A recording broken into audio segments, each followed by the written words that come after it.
నేనడిగిన దానికి ఆ పరిచారకుడు ఈలాగు చెప్పెను.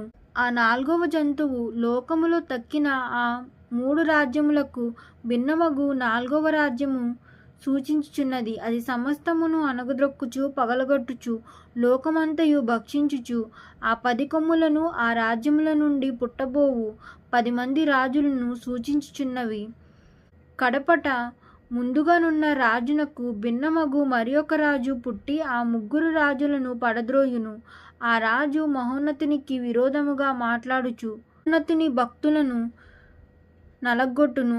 అతడు పండుగల కాలమును న్యాయ పద్ధతులను నివారణ చేయు బూనుకొనెను. వారు ఒక కాలములు అర్ధకాలము అతని వశమున ఉంచబడుదురు. అతని అధికారము నశింపజేయుటకు తీర్పు విధింపబడెను గనుక అది కొట్టివేయబడును. ఆకాశం అంతటి కింద ఉన్న రాజ్యమును అధికారమును రాజ్య మహత్యమును మహోన్నతుని పరిశుద్ధులకు చెందును. ఆయన రాజ్యము నిత్యము నిలుచును. అధికారులందరూ దానికి దాసులై విధేయులగుదురు.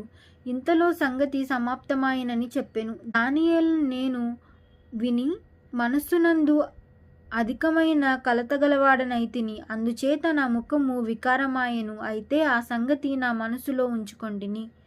ఆమేన్.